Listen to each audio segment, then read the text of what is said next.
আমি আফসানা সুমি, সবাইকে স্বাগত বই পাঠের আসরে। আমরা পড়ছিলাম বিভূতিভূষণ বন্দ্যোপাধ্যায় রচিত আমাকে ভেপো। আজ শুরু করছি দ্বিতীয় পর্ব।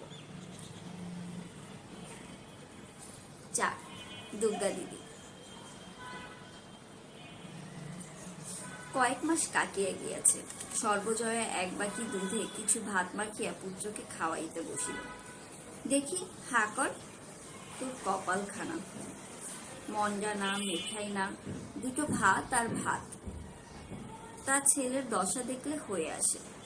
রোজ ভাত খেতে খেতে মুখ কাচুমাচু, বাঁচবে কি খেয়ে? দুর্গা বাড়ি ঢুকিল। কোথা হইতে ঘুরিয়া আসিয়াছে। এক পা ধুলা, কপালের সামনে এক গোছা চুল সোজা হইয়া প্রায় 4 আঙ্গুল উঁচু হইয়া আছে। সে সব সময় আপন মনে ঘুরিতেছে। পাড়ায় সমবয়সী ছেলেমেয়ের সঙ্গে তাহার বড় একটা খেলাধুলা নাই। কোথায় কোন ঝোপে বইচি পাকিল, কাদের বাগানে কোন গাছটায় আমের গুটি বাঁধিয়াছে, কোন বাঁশতলায় শেয়াকুল খাইতে মিষ্ট, এসব তাহার নখদর্পণে। সে ঢুকিয়া অপরাধীর দৃষ্টিতে মায়ের দিকে চাহিল। সর্বজয়া বলিল, এলে? এসো, ভাত তৈরি, খেয়ে আমার উদ্ধার করো। তারপর আবার কোন দিকে বেরোতে হবে বেরো। বৈশাখ মাসের দিন সকলের মেয়ে দেখো গে যাও, সেজুতি করছে, শিব পুজো করছে। আর অত বড় ধাড়ি মেয়ে দিন রাত কেবল টোটো। সেই সকাল হতে না হতে বেরিয়েছে, আর এখন এই বেলা দুপুরে ঘুরে গিয়েছে, আর এখন এলো বাড়ি। মাথাটা ছিঁড়ি দেখো না, না একটু তেল দেওয়া, না একটু চিরুনি ছোঁয়ানো। সর্বজয়ের কথা শেষ হইবার পূর্বেই একটা ব্যাপার ঘটিল। আগে আগে ভুবন মুখুজ্জের বাড়ির সেজ ঠাকুর, পেছনে পেছনে তাহার মেয়ে টুনু ও দেওরের ছেলে সতু, তাহাদের পেছনে আর 4-5টি ছেলে মেয়ে সম্মুখ দরজা দিয়া বাড়ি ঢুকিল। সেজ ঠাকুরন কোনো দিকে না চাহিয়া, বাড়ির কাহারও সহিত কোনো আলাপ না করিয়া সোজা হনহন করিয়া ভেতরের দিকে রোয়াকে উঠিলেন। নিজের ছেলের দিকে ফিরিয়া বলিলেন, কই নিয়ে আয়, বের কর পুতুলের বাক্স দেখি। এবারের কেহ কোনো কথা বলিবার পূর্বেই টুনু ও সতু দুজনে মিলিয়া দুর্গার টিনের পুতুলের বাক্সটা ঘর হইতে বাহির করিয়া আনিয়া রোয়াকে নামাইল, এবং টুনু বাক্স খুলিয়া খানিকটা খুঁজিবার পর এক ছড়া পুতির মালা বাহির করিয়া বলিল, এই দেখো মা, আমার সেই মালাটা সেদিন যে সেই খেলতে গিয়েছিল সেদিন চুরি করে এনেছে। সতু বাক্সের এক কোণ সন্ধান করিয়া গোটা কতক আমের গুটি বাহির করিয়া বলিল, এই দেখো জেঠিমা, আমাদের সোনামুখী গাছের আম পেড়ে এনেছে। ব্যাপারটা এত হঠাৎ হইয়া গেল, বা ইহাদের গতিবিধি এবারে সকলের কাছেই এত রহস্যময় মনে হইল যে এতক্ষণ কাহারও মুখ দিয়ে কোনো কথা বাহির হয় নাই। এতক্ষণ পরে সর্বজয়ার কথা খুঁজিয়া পাইয়া বলিল, কি কি খুড়িমা, কি হয়েছে? পরে সে রান্নাঘরের দাওয়ায় হইতে ব্যগ্রভাবে উঠিয়া আসিল। এই দেখো না কি হয়েছে, কীর্তিখানা দেখো না একবার। তোমার মেয়ে সেদিন খেলতে গিয়ে টুনুর পুতুলের বাক্স থেকে এই পুতির মালা চুরি করে নিয়েছে। মেয়ে কদিন থেকে খুঁজে খুঁজে হয়রান। তারপর সতু গিয়ে বলল যে তোর পুতির মালা দুর্গা দিদির বাক্সের মধ্যে দেখে এলাম। দেখো একবার কাণ্ড, তোমারও মেয়ে কম নাকি? চোর, চোরের বেহদ্দ চোর। আর এই দেখো না, বাগানের আমগুলো গুটি পড়তে দেরি সয় না, চুরি করে নিয়ে এসে বাক্সে লুকিয়ে রেখেছে। যুগপৎ দুই চুরির অতর্কিততায় আড়ষ্ট হইয়া দুর্গা পাঁচিলের গায়ে ঠেস দিয়া দাঁড়াইয়া ঘামিতেছিল। সর্বজয়া জিজ্ঞাসা করিল, এনেছি সেই মালা ওদের বাড়ি থেকে? দুর্গা কথার উত্তর দিতে না দিতে সেজ বউ বলিলেন, না আনিলে কি আর মিথ্যে করে বলছি নাকি?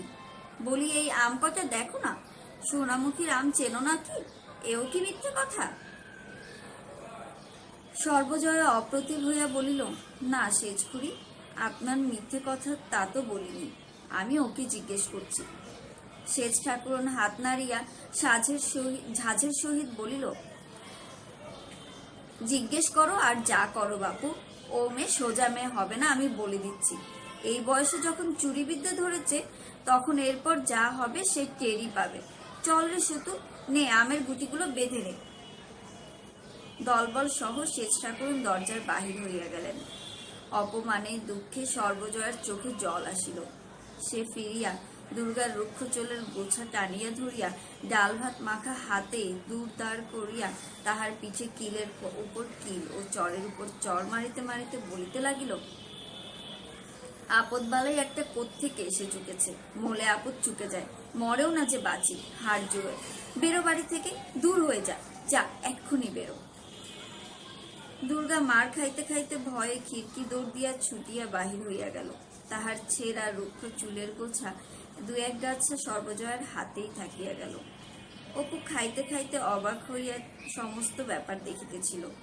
দিদি পুতির মালা চুরি করিয়া আনিয়াছিল কিনা তাহা সে জানে না।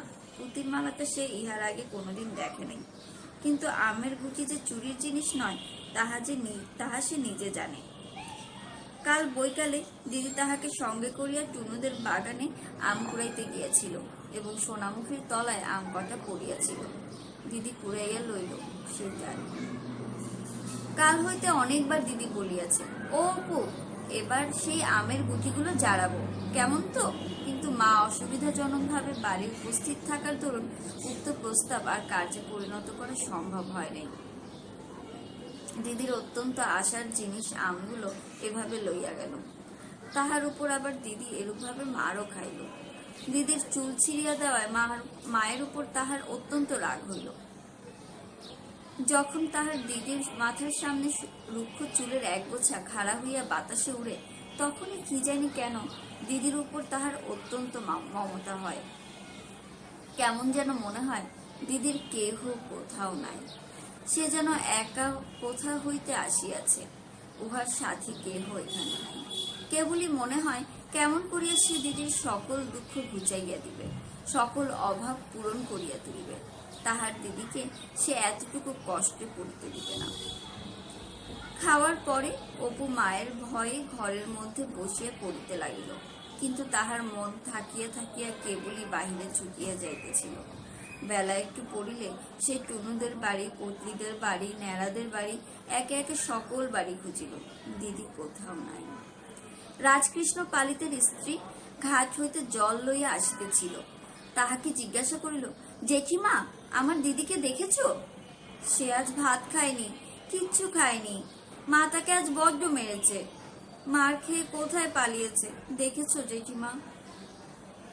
বাড়ির পাশের পথ দিয়া যাইতে যাইতে ভাবিল, বাঁশবাগানের সে যদি বসিয়া থাকে। সেদিকে গিয়া সমস্ত খুঁজিয়া দেখিল। সে খিড়কি দরজা দিয়া বাড়ি ঢুকিয়া দেখিল, বাড়িতে কেহ নাই। তাহার মা বোধ হয় ঘাটে কি অন্য কোথাও গিয়াছে। ভুবন মুখুজ্জের বাড়ির ছেলেমেয়েরা মিলিয়া উঠোনে ছুটোছুটি করিয়া লুকোচুরি খেলিতেছে। রানু তাহাকে দেখিয়া ছুটিয়া আসিল, ভাই, অপু এসেছে, ও আমাদের দিকে হবে, আয় রে অপু। অপু তাহার হাত ছাড়াইয়া লইয়া জিজ্ঞাসা করিল, আমি খেলবো না রানুদি, দিদিকে দেখেছ? রানু জিজ্ঞাসা করিল, দুর্গা? না, দেখিনি তো, বকুলতলায় নেই তো। বকুলতলার কথা তাহার, দুর্গা? না, দেখিনি তো তাকে, বকুলতলায় নেই তো। বকুলতলার কথায় তাহার মনেই পড়ে নাই, সেখানে দুর্গা প্রায়ই থাকে বটে। ভুবন মুখুজ্জের বাড়ি হইতে সে বকুলতলায় গেল। সন্ধ্যা হইয়া আসিয়াছে। বকুল গাছটা অনেক দূর পর্যন্ত জুড়িয়া ডালপালা ছড়াইয়া ঝুপসি হইয়া দাঁড়াইয়া আছে। তলাটা অন্ধকার, কেহ কোথাও নাই। যদি কোনো দিকে গাছপালার আড়ালে থাকে, সে ডাক দিল, দিদি, ও দিদি, দিদি।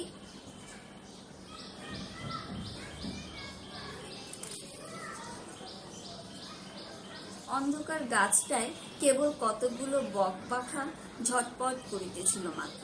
অপু ভয়ে ভয়ে উপরের দিকে চাহিয়া দেখিল। বকুলতলা হইতে ফিরিতে ফিরিতে হঠাৎ সে থমকিয়া দাঁড়াইল।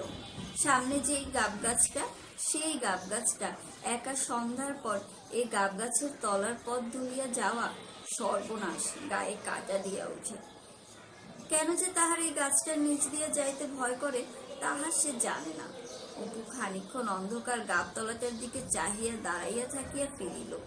তাহাদের বাড়ি যাইবার আরেকটা পথ আছে। একটুখানি ঘুরিয়া পটলিদের বাড়ির উঠান দিয়া গেলে গাবতলার এই অজানা বিভীষিকার হাত থেকে নিষ্কৃতি পাওয়া যায়। পটলির ঠাকুরমা সন্ধ্যার সময় বাড়ির রোয়াকে ছেলেপিলেদের লইয়া হাওয়ায় বসিয়া গল্প করিতেছেন। পটলির মা রান্নাঘরে রাঁধিতেছেন। উঠানের মাচা তলায় বিধু জেলিনি দাঁড়াইয়া মাছ বিক্রয়ে পয়সা তাগাদা করিতেছে। অপু বলিল, দিদিকে খুঁজিতে গিয়েছিলাম ঠাকমা। বকুলতলা থেকে আসতে আসতে ঠাকুমা বলিলেন, দুর্গা এই তো বাড়ি গেল, এই কতক্ষণ যাচ্ছে, ছুটে যা দেখি, বোধ হয় এখনো বাড়ি গিয়ে পৌঁছায়নি। সে এক দৌড়ে বাড়ির দিকে ছুটিল। পিছনে তাহার পটলির বোন রাজি চেঁচাইয়া বলিল, কাল সকালে আসিস অপু, আমরা গঙ্গা যমুনা খেলার নতুন ঘর কেটেছি, ঢেকশালের পেছনে নিমতলায় দুর্গাকে বলিস। তাহাদের বাড়ির কাছে আসিয়া পৌঁছিয়া হঠাৎ সে থমকিয়া দাঁড়াইয়া গেল। দুর্গা আর্তস্বরে চিৎকার করিতে করিতে বাড়ির দরজা দিয়া দৌড়াইয়া বাহির হইতেছে। পিছনে পিছনে তাহার মা কি একটা হাতে মারিতে মারিতে তাড়া করিয়া ছুটিয়া আসিয়াছে। দুর্গা গাবতলায় পথ দিয়া ছুটিয়া পলাইল। মা দরজা হইতে ধাবমানা মেয়ের পিছনে পিছনে পিছনে চেঁচাইয়া বলিল, যাও, বেরো, একেবারে জন্মের মতো যাও, আর কখনো যেন না ঢুকতে হয়, বালাই আপদ চুকে যাক, একেবারে ছাতিম তলায় দিয়ে আসি। ছাতিম তলায় গ্রামের শ্মশান। অপুর সমস্ত শরীর যেন জমিয়া পাথরের মতো আড়ষ্ট ও ভারী হইয়া গেল। তাহার মা সবে মাত্র ভিতরের বাড়িতে ঢুকিয়া মাটির প্রদীপটা রোয়াকের ধার হইতে উঠাইয়া লইতেছে। সে পা টিপিয়া টিপিয়া বাড়ি ঢুকিতেই তাহার মা তাহার দিকে চাহিয়া বলিল, তুমি আবার এত রাত পর্যন্ত কোথায় ছিলে শুনি? মোটে তো আজ ভাত খেয়েছ। তাহার মনে নানা প্রশ্ন জাগিতেছিল। দিদি আবার মার খাইল কেন? সে এতক্ষণ কোথায় ছিল? দুপুরবেলা দিদি কি খাইল? সে কি আবার কোনো জিনিস চুরি করিয়া আনিয়াছে? কিন্তু ভয়ে কোনো কথা না বলিয়া সে কলের পুতুলের মতো মায়ের কথা মতো কাজ করিয়া ঘরের মধ্যে ঢুকিল। পরে ভয়ে ভয়ে প্রদীপ উস্কাইয়া নিজের ছোট বইয়ের দপ্তরটি বাহির করিয়া পড়িতে বসিল।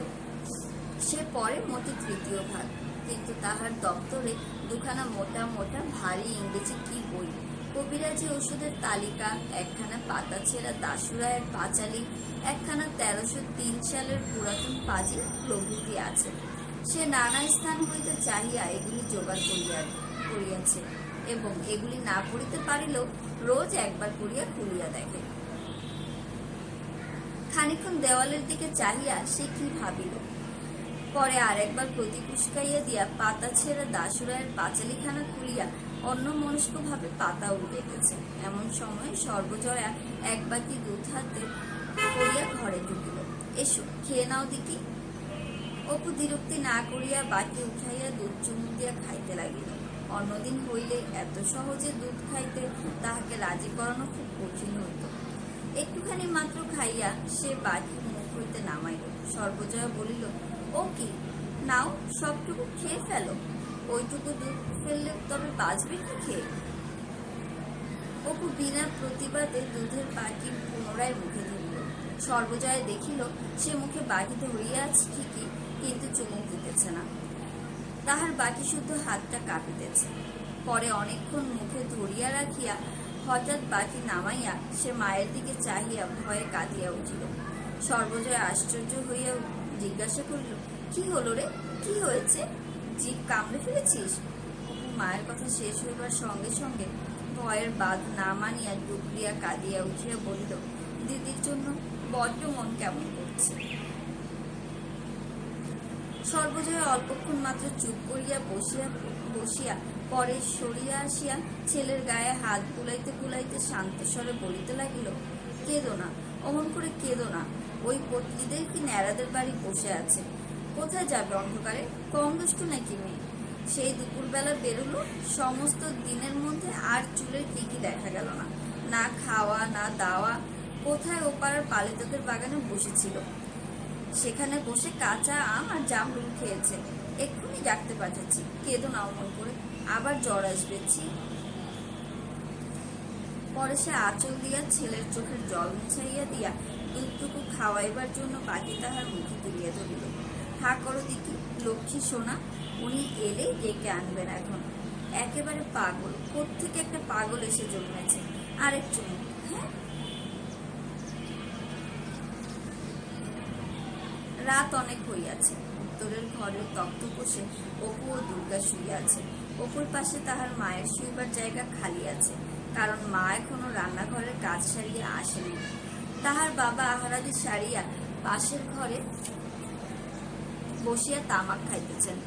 বাবা বাড়ি আসিয়া দুর্গাকে পাড়া হইতে খুঁজিয়া আনিয়াছেন। বাড়ি আসিয়া পর্যন্ত দুর্গা কাহারও সঙ্গে কোনো কথা বলে নাই। খাওয়া দাওয়া সারিয়া আসিয়া চুপ করিয়া শুয়ে আছে। অপু দুর্গার গায়ে হাত দিয়া জিজ্ঞাসা করিল, দিদি, মা কি দিয়ে মেরেছিল সন্ধ্যাবেলা? তোর চুল ছিঁড়ে দিয়েছে?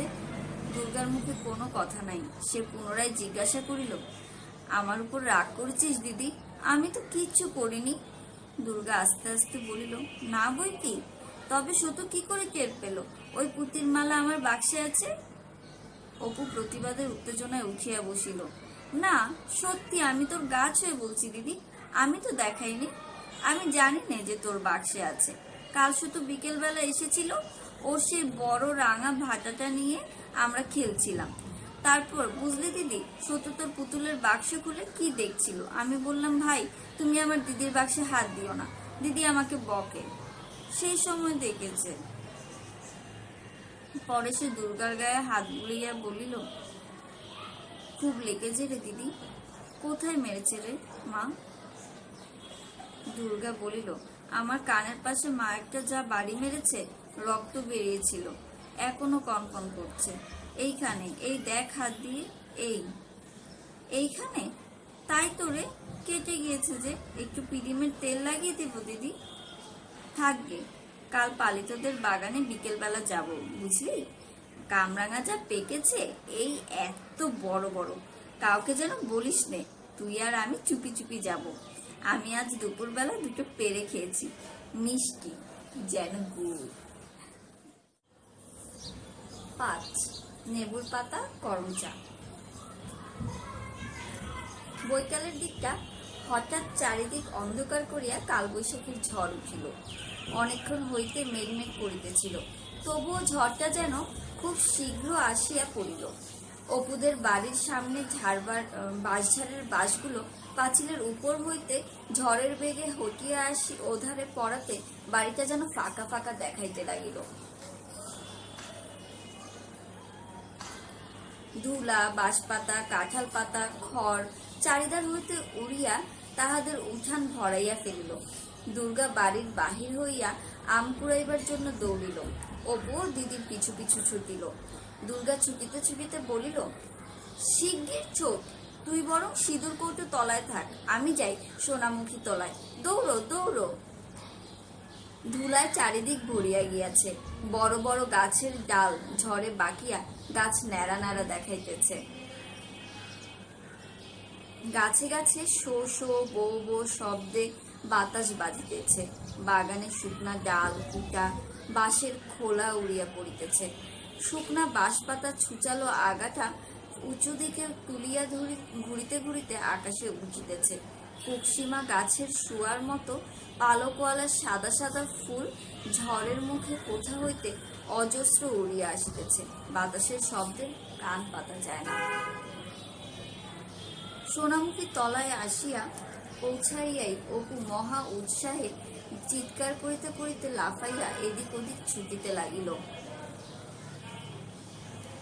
এই যে দিদি, এই একটা পড়লো রে দিদি, ওই আর একটা পড়লো দিদি। চিৎকার যতটা করিতে লাগিল তাহার অনুপাতে সে আম কুড়াইতে পারিল না। ঝড় ঘোর রবে বাড়িয়া চলিয়াছে। ঝড়ের শব্দে আম পড়ার শব্দ শুনিতে পাওয়া যায় না। যদি বা শোনা যায়, ঠিক কোন জায়গা বরাবর শব্দটা হইল তাহা ধরিতে পারা যায় না। দুর্গা 8-9টা আম কুড়াইয়া ফেলিল। অপু এতক্ষণের ছুটোছুটিতে মোটে পাইল 2টা। তাহাই সে খুশির সহিত দেখাইয়া বলিতে লাগিল, এই দেখ দিদি, কত বড়, দেখ, ওই একটা পড়লো, ওই যে ওদিকে। এমন সময় হৈ হাই শব্দে ভুবন মুখুজ্জের বাড়ির ছেলেমেয়েরা সব আম কুড়াইতে আসিতেছে শোনা গেল।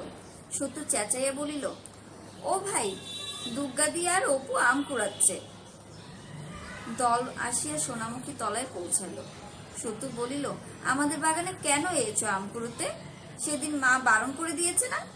দেখি কতগুলো আম কুড়িয়েছো। পরে দলের দিকে চাহিয়া বলিল, সোনামুখী কতগুলো আম কুড়িয়েছে দেখেছিস টুনু?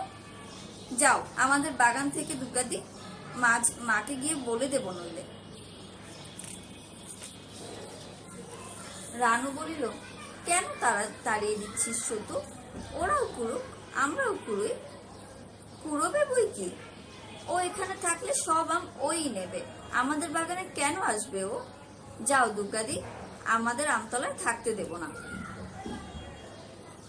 অন্য সময় হইলে দুর্গা হয়তো এত সহজে পরাজয় স্বীকার করিত না, কিন্তু সেদিন ইহাদেরই কৃত অভিযোগে মায়ের নিকট মার খাইয়া তাহার পুনরায় বিবাদ বাঁধাইবার সাহস ছিল না।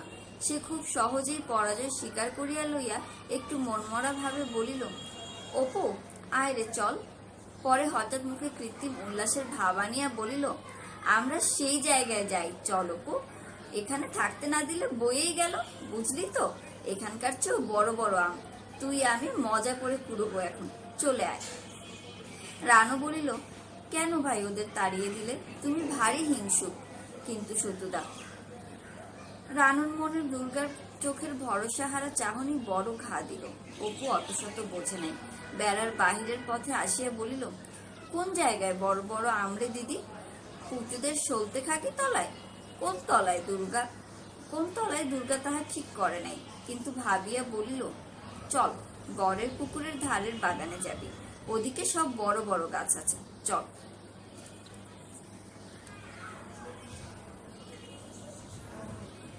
গড়ের পুকুর এখান হইতে প্রায় 15 মিনিট ধরিয়া সুরি পথে অনবরত বন বাগান অতিক্রম করিয়া তবে পৌঁছানো যায়। অনেক কালের প্রাচীন আম ও কাঁঠালের গাছ, গাছতলায় বন, চালতা, ময়না, কাটা, সারা গাছের দুর্ভেদ্য জঙ্গল। দূর বলিয়া এবং জনপ্রাণীর বাসশূন্য গভীর বনের মধ্যে বলিয়া এসব স্থানে কেহ বড় একটা আম কুড়াইতে আসে না। কাছির মতো মোটা মোটা অনেক কালের পুরনো গুলঞ্চলতা এ গাছে ও গাছে ডুবিতেছে। বড় বড় প্রাচীন গাছের তলাকার কাটা ভরা ঘন ঝোপ জঙ্গল খুঁজিয়া তলায় পড়া আম বাহির করা সহজসাধ্য তো নহে, তাহার উপর ঘনায়মান নিবিড় কৃষ্ণ ঝোড়ো মেঘেও বাগানের মধ্যে জঙ্গল গাছের আওতায় এরূপ অন্ধকারের সৃষ্টি করিয়াছে যে কোথায় কি ভালো দেখা যায় না। তবু খুঁজিতে খুঁজিতে নাছরবান্দা দুর্গা গোটা 8-10 আম পাইল। হঠাৎ সে বলিয়া উঠিল, ওরে অপু, বৃষ্টি এলো। সঙ্গে সঙ্গে ঝড়টা যেন খানিকক্ষণ একটু নরম হইল, ভিজে মাটির সোদা সোদা গন্ধ পাওয়া গেল। এরপরেই মোটা মোটা ফোঁটায় চড়বড় করিয়া গাছের পাতায় বৃষ্টি পড়িতে লাগিল।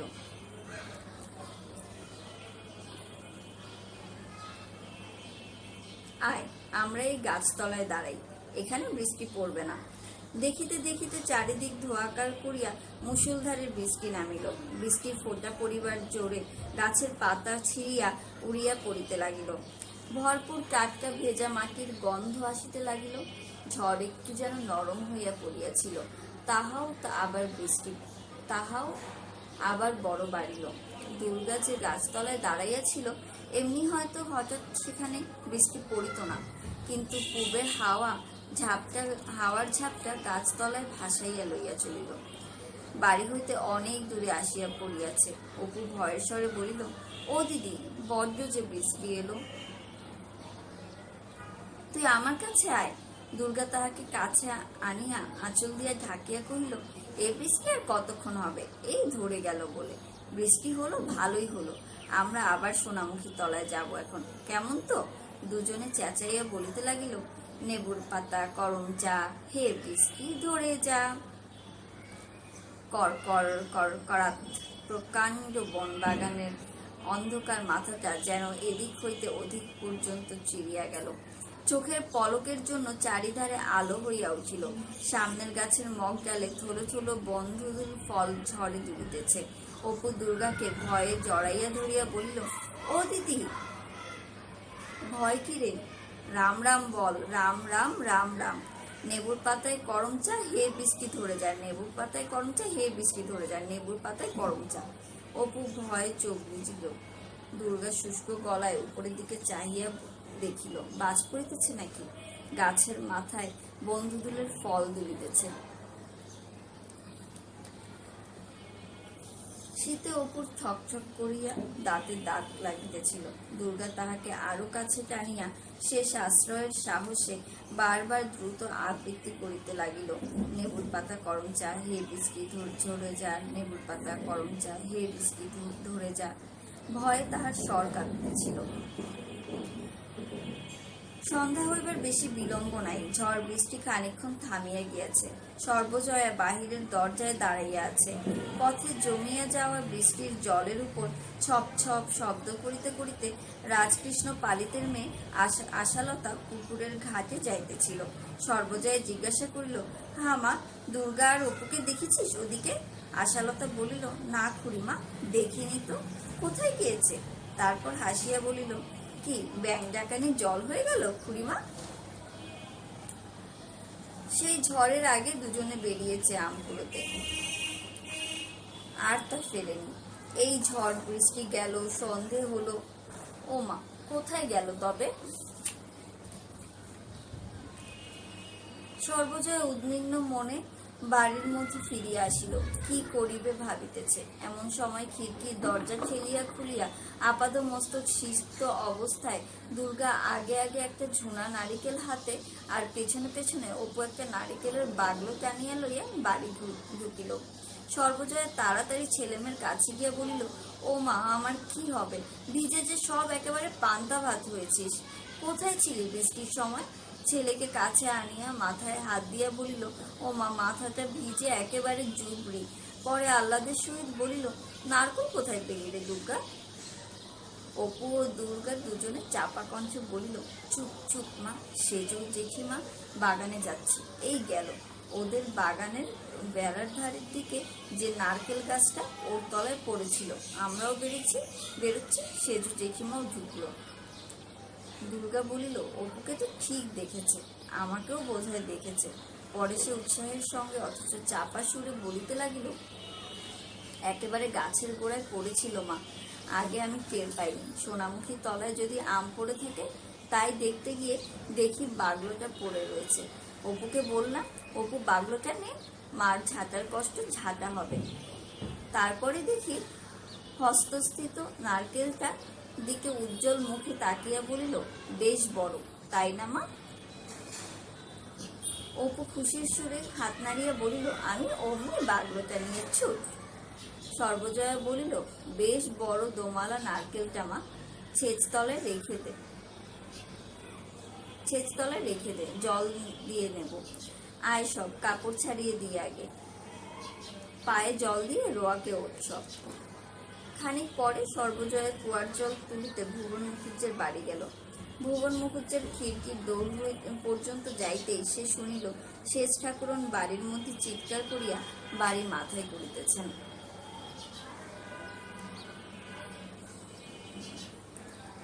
একটা মুঠো টাকা খরচ করে তবে বাগান নেওয়া, মাগনা তো নয়। তার কোনো কুটোটা যদি ঘাঘরদের জন্য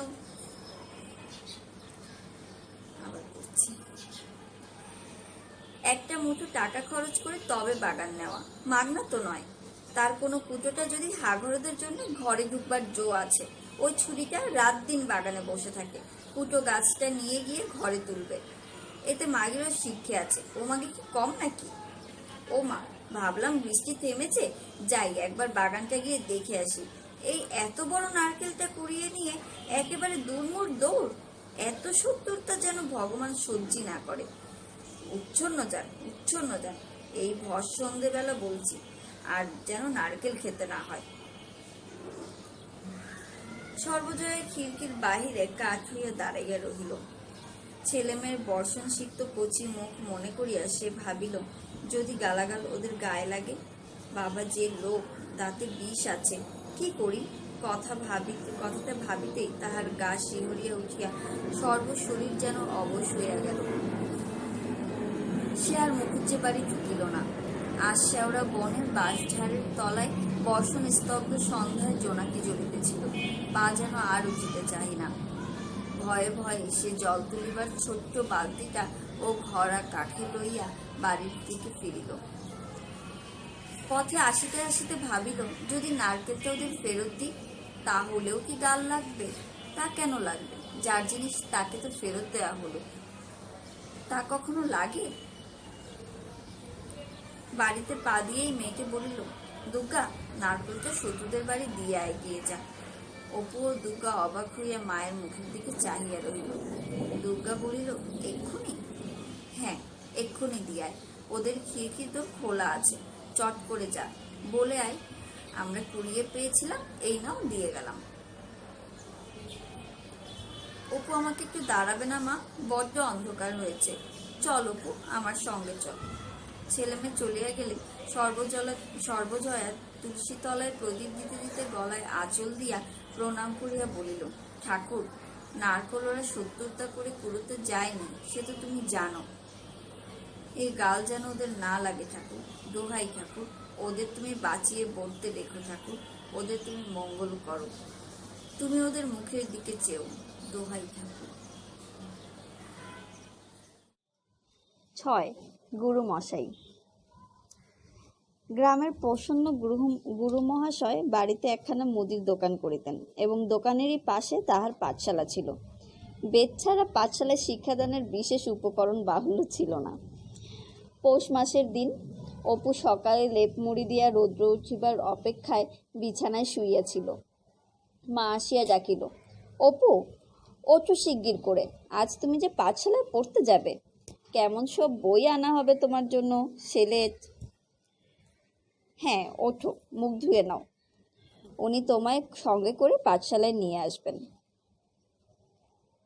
পাঠশালার নাম শুনিয়া অপু সদ্য নিদ্রোত্থিত চোখ দুটি তুলিয়া অবিশ্বাসের দৃষ্টিতে মায়ের মুখের দিকে চাহিয়া রহিল। তাহার ধারণা ছিল যে যাহারা দুষ্টু ছেলে, মার কথা শোনে না, ভাই বোনদের সঙ্গে মারামারি করে, তাহাদেরই শুধু পাঠশালায় পাঠানো হইয়া থাকে। কিন্তু সে তো কোনোদিন ওরূপ করে না, তবে কেন সে পাঠশালায় যাইবে? খানিক পরে সর্বজয়া পুনরায় আসিয়া বলিল, ওঠো অপু, মুখ ধুয়ে নাও, তোমায় অনেক করে মুড়ি বেঁধে দেব এখন, পাঠশালায় বসে বসে খেও। লক্ষ্মী মানিক মায়ের কথার উত্তরে সে অবিশ্বাসের সুরে বলিল, ইহ। পরে মায়ের দিকে চাহিয়া জিভ বাহির করিয়া চোখ বুজিয়া এক প্রকার মুখভঙ্গি করিয়া রহিল, উঠিবার লক্ষণ দেখাইল না। কিন্তু অবশেষে বাবা আসিয়া পড়াতে অপুর বেশি জোরাজোরি খাটিল না, যাইতে হইল। মার প্রতি অভিমানে তাহার চোখে জল আসিতেছিল। খাবার বাঁধিয়া দিবার সময় বলিল, আমি কখনো আর বাড়ি আসছি না, দেখো। ষাট, বাড়ি আসবি নাকি? ও কথা বলতে নেই, ছি। পরে তাহার চিবুকে হাত দিয়া চুমু খাইয়া মা বলিল, খুব বিদ্যে হোক, ভালো করে লেখাপড়া শিখো, তখন দেখবে তুমি কত বড় চাকরি করবে, কত টাকা হবে তোমার, কোনো ভয় নেই। ওগো, তুমি গুরুমশাইকে বলে দিও, ওকে যেন কিছু না বলে।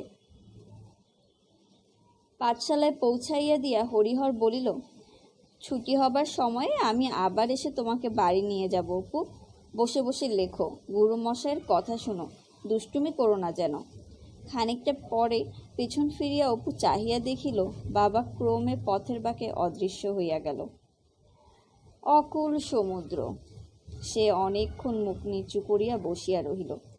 পরে ভয়ে ভয়ে মুখ তুলিয়া চাহিয়া দেখিল গুরুমহাশয় দোকানের মাচায় বসিয়া দাড়িতে সৈন্ধব লবণ ওজন করিয়া কাহাকে দিতেছেন। কয়েকটি বড় বড় ছেলে আপন আপন চাটাইয়ের উপর বসিয়া নানারূপ কুশর করিয়া কি পড়িতেছে ও ভয়ানক দুলিতেছে। তাহার অপেক্ষা আর একটু ছোট একটি ছেলে খুঁটিতে ঠেস দিয়া আপন মনে পাতারির তালপাতা মুখে পড়িয়া চিবাইতেছে। আর একটি বড় ছেলে, তাহার গালে একটা আঁচিল, সে দোকানের মাচার নিচে চাহিয়া কি যেন লক্ষ্য করিতেছে। তাহার সামনে দুজন ছেলে বসিয়া স্লেটে একটা ঘর আঁকিয়া কি করিতেছিল। একজন চুপি চুপি বলিতেছিল, আমি এই ঝেড়া দিলাম। অন্য ছেলেটি বলিতেছিল, এই আমার গোল্লা। সঙ্গে সঙ্গে তার স্লেটে আঁক পড়িতেছিল ও মাঝে মাঝে আর চোখে বিক্রয়রত গুরুমহাশয়ের দিকে চাহিয়া দেখিতেছিল। অপু নিজের স্লেটে বড় বড় করিয়া বানান লিখিতে লাগিল। কতক্ষণ পরে, ঠিক জানা যায় না, গুরুমহাশয় হঠাৎ বলিলেন, এই ফোনে স্লেটে ওসব কি হচ্ছে রে? সম্মুখের সেই ছেলে দুটি অমনি স্লেটখানা চাপা দিয়া ফেলিল। কিন্তু গুরুমহাশয়ের সেনদৃষ্টি এড়ানো বড় শক্ত। তিনি বলিলেন, এই সতে, ফনের স্লেটটা নিয়ে আয় তো। তাহার মুখের কথা শেষ হইতে না হইতেই বড় আঁচিলওয়ালা ছেলেটা ছো মারিয়া স্লেটখানা উঠাইয়া লইয়া দোকানের মাচার উপর হাজির করিল।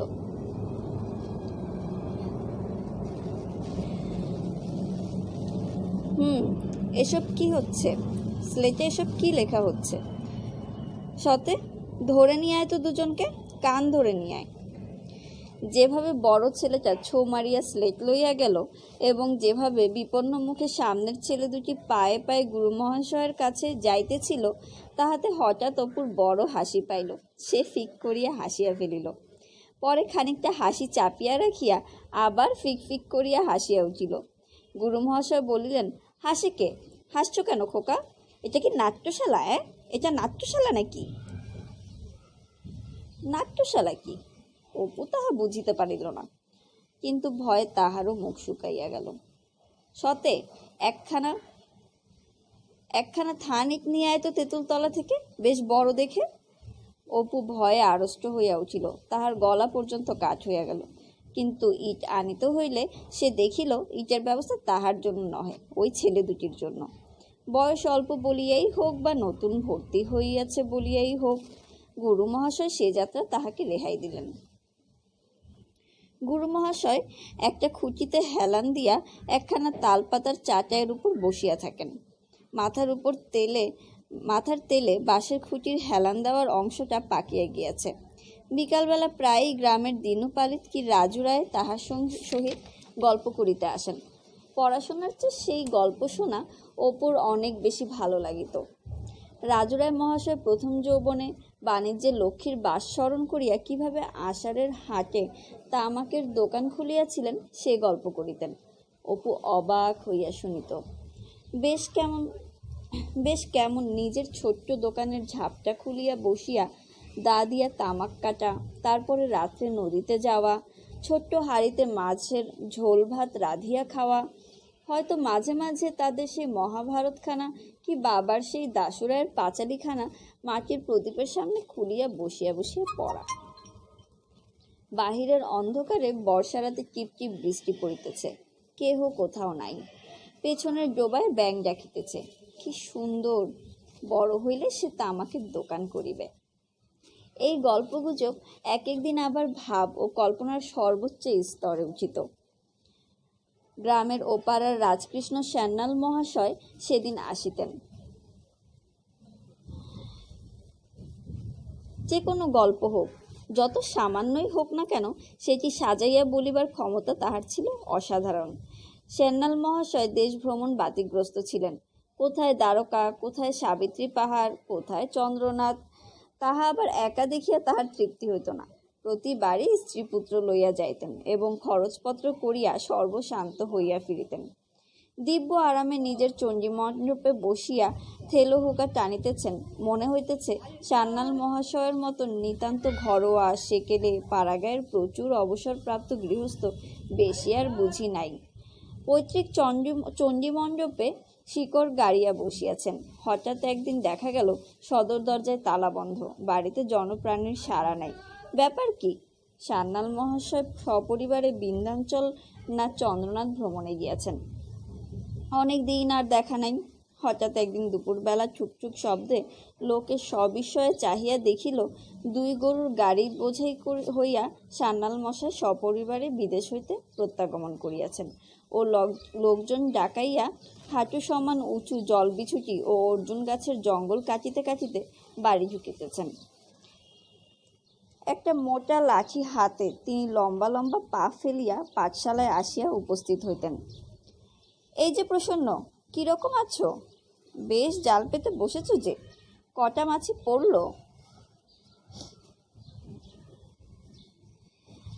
নামতা মুখস্থরত অপুর মুখ অমনি অসীম আহ্লাদে উজ্জ্বল হইয়া উঠিত। সান্যাল মশাই যেখানে তালপাতার চাটাই টানিয়া বসিয়াছেন, সেদিকে হাতখানেক জমি উৎসাহে আগাইয়া বসিত। স্লেট বই মুড়িয়া একপাশে রাখিয়া দিত, যেন আজ ছুটি হইয়া গিয়াছে। আর পড়াশোনার দরকার নেই। সঙ্গে সঙ্গে তাহার ডাগর ও উৎসুক চোখ দুটি গল্পের প্রত্যেক কথা যেন দুর্ভিক্ষের ক্ষুধার সহিত আগ্রহে গিলিত।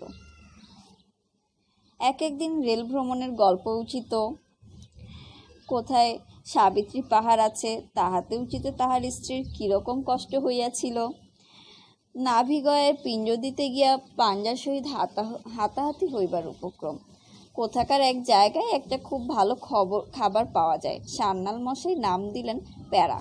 নামটা শুনিয়া অপুর ভারী হাসি পাইয়াছিল। বড় হইলে সে প্যারা কিনিয়া খাইবে। কোন দেশে সান্যাল মহাশয় একবার একজন ফকির দেখিয়াছিলেন। সে এক অশ্বত্থ তলায় থাকিত। এক ছিলিম গাঁজা পাইলে সে খুশি হইয়া বলিত, আচ্ছা কোন ফল তোমরা খাইতে চাও বলো। পরে ঈপ্সিত ফলের নাম করিলে সে সম্মুখের যে কোনো একটা গাছ দেখায় বলিত, যাও ওখানে গিয়া লইয়া আইসো। লোকে গিয়া দেখিত হয়তো আম গাছে বেদানা ফলিয়া আছে, কিংবা পেয়ারা গাছে কলার কাঁদি ঝুলিয়া আছে।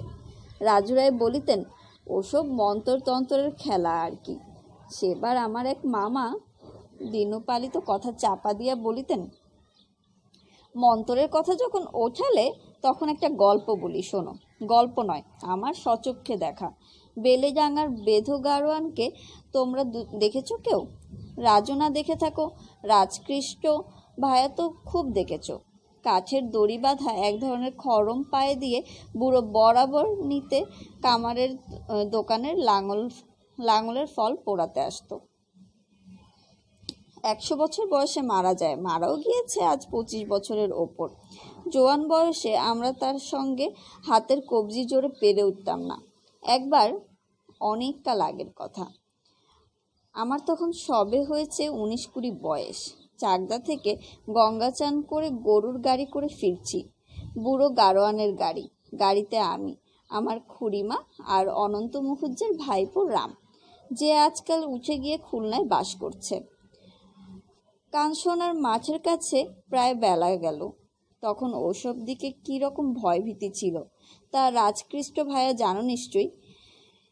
একে মাঠের রাস্তা, সঙ্গে মেয়ে মানুষের দল, কিছু টাকা কড়িও আছে।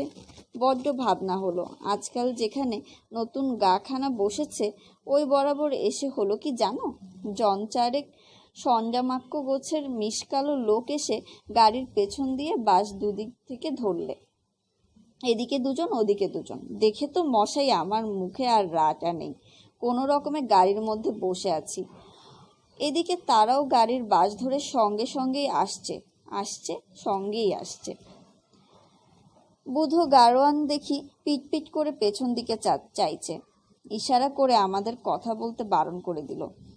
বেশ আছে। এদিকে গাড়ি একেবারে নবাবগঞ্জ থানার কাছাকাছি এসে পড়ল। বাজার দেখা যাচ্ছে। তখন সেই লোক কজন বললে, ওস্তাদজি আমাদের ঘাট হয়েছে, আমরা বুঝতে পারিনি, ছেড়ে দাও। বুধো গাড়োয়ান বললে, সে হবে না বেটারা, আজ সব থানায় নিয়ে গিয়ে বাঁধিয়ে দেবো। অনেক কাকুতি মিনতির পর বুধো বললে, আচ্ছা যা, ছেড়ে দিলাম এবার, কিন্তু কখনো এরকম করিস নে আর।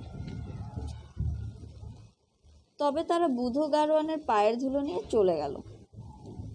আমার সচক্ষে দেখা, মন্তরের চোটে ওই যে ওরা বাস এসে ধরেছে অমনি ধরেই রয়েছে, আর ছাড়বার সাধ্য নেই। চলেছে গাড়ির সঙ্গে, একেবারে পেরে কাটা হয়ে গিয়েছে। তা বুঝলে বাবু মন্তরতন্ত্রের কথা? গল্প বলিতে বলিতে বেলা যাইত। পাঠশালার চারিপাশের বন জঙ্গলে অপরাহ্নের রাঙা রৌদ্র বাঁকাভাবে আসিয়া পড়িত। কাঁঠাল গাছের জগডুমুর গাছের ডালে ঝোলা গুলঞ্চলতার গায়ে টুনটুনি পাখি মুখ উঁচু করিয়া বসিয়া দোল খাইত। পাঠশালা ঘরে বনের গন্ধের সঙ্গে লতাপাতার চাটাই, ছেঁড়া খোড়া বই দপ্তর, পাঠশালার মাটির মেঝে ও কড়া দা কাটা তামাকের ধোঁয়া সব শুদ্ধ মিলিয়া এক জটিল গন্ধের সৃষ্টি করিত।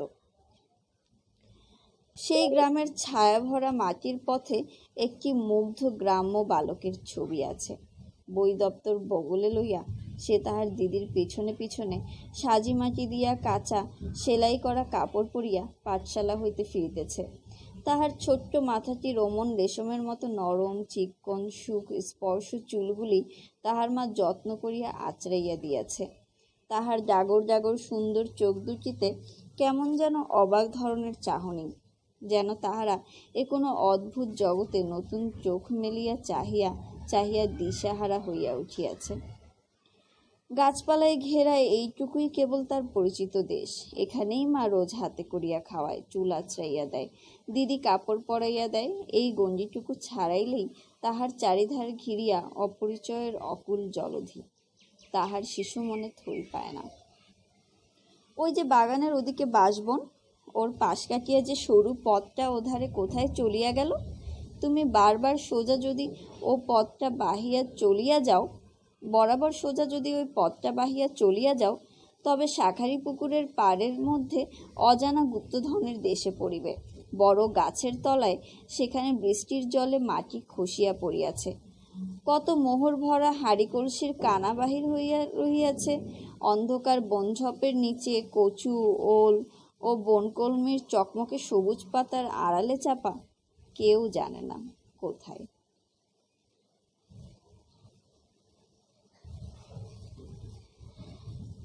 একদিন পাঠশালায় এমন একটি ঘটনা হইয়াছিল, যাহা তাহার জীবনে একটি নতুন অভিজ্ঞতা।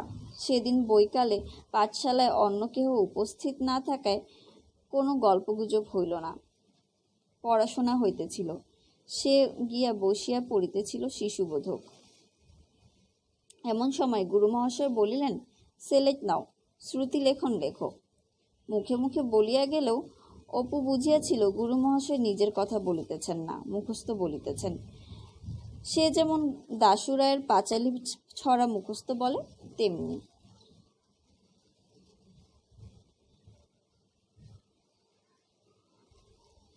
শুনিতে শুনিতে তাহার মনে হইল অনেকগুলো অমন সুন্দর কথা একসঙ্গে পরপর সে কখনো শোনে নাই।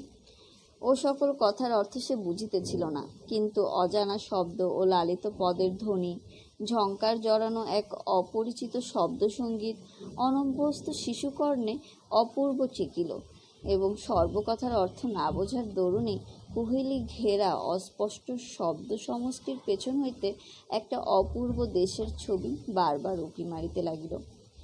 বড় হইয়া অপু পড়িবার সময় সে বাহির হইয়াছিল ছোটবেলাকার এই মুখস্থ শ্রুতিলেখন কোথায় আছে। বড় হইয়া স্কুলে পড়িবার সময় সে বাহির করিয়াছিল ছোটবেলাকার এই মুখস্থ শ্রুতিলেখন কোথায় আছে। এই সেই জনস্থান মধ্যবর্তী প্রসবনগিরি। ইহার শিখরদেশ আকাশপথে সতত সমীর সঞ্চরমান, জলধর পটল সংযোগে নিরন্তর নিবিড় নীলিমায় অলঙ্কৃত। অধিত্যকা প্রদেশ ঘন সন্নিবিষ্ট পদ বনপাদপ সমূহে সমাচ্ছন্ন থাকিতে স্নিগ্ধ, শীতল ও রমণীয়। পাদদেশে প্রসন্ন সলিলা গোদাবরী তরঙ্গ বিস্তার করিয়া, ইত্যাদি। সে ঠিক বলিতে পারে না, বুঝাইতে পারে না, কিন্তু সে জানে। তাহার মনে হয়, অনেক সময়েই মনে হয়, সেই যে বছর 2 আগে কুঠির মাঝে সরস্বতী পূজার দিন নীলকণ্ঠ পাখি দেখিতে গিয়াছিল, সেদিন মাঠের ধার বাহিয়া একটা পথকে দূরে কোথাও যাইতে দেখিয়াছিল সে। পথটার দুধারে যে কত কি অচেনা পাখি, অচেনা গাছপালা, অচেনা বনঝোপ। অনেকক্ষণ সেদিন সে পথটার দিকে একদৃষ্টে চাহিয়াছিল। মাঠের ওদিকে পথটা কোথায় যে চলিয়া গিয়াছে তা ভাবিয়া সে কুল পায় নাই। তাহার বাবা বলিয়াছিল, ও সোনাডাঙ্গা মাঠের রাস্তা, মাধবপুরে 10 ঘরা হয়ে সেই ধলচিতের খেয়াঘাটে গিয়ে মিশেছে। ধলচিতের খেয়াঘাটে নয়, সে জানিত। ও পথটা আরও অনেক দূর গিয়াছে, রামায়ণ মহাভারতের দেশে। সেই অশ্বত্থ গাছের সকলের চেয়ে উঁচু ডালটার দিকে চাহিয়া যাহার কথা মনে ওঠে, সেই বহু দূরের দেশটা। শ্রুতিলিখন শুনিতে শুনিতে সেই 2 বছর আগের দেখা পথটার কথাই তাহার মনে হইয়া গেল। ওই পথের ওধারে অনেক দূরে কোথাও একটা সেই জনস্থান মধ্যবর্তী প্রসবন পর্বত। বনঝোপের স্নিগ্ধ গন্ধে, না জানার ছায়া নামিয়ে আসা ঝিকিমিকি সন্ধ্যায় সেই স্বপ্নলোকের ছবি তাহাকে অবাক করিয়া দিল। কত দূরে সে প্রসবনগিরির উন্নত শিখর, আকাশপথে সতত সঞ্চারমান মেঘমালার যাহার প্রশান্ত নীল সৌন্দর্য সর্বদা আবৃত থাকে, কত দূরে তা সে বড় হইলে যাইয়া দেখিবে। আজকের মতো এখানেই শেষ করছি। সবাইকে অনেক অনেক ধন্যবাদ। আমাদের ইউটিউব চ্যানেলটি সাবস্ক্রাইব করবেন, শেয়ার করবেন। ধন্যবাদ সবাইকে।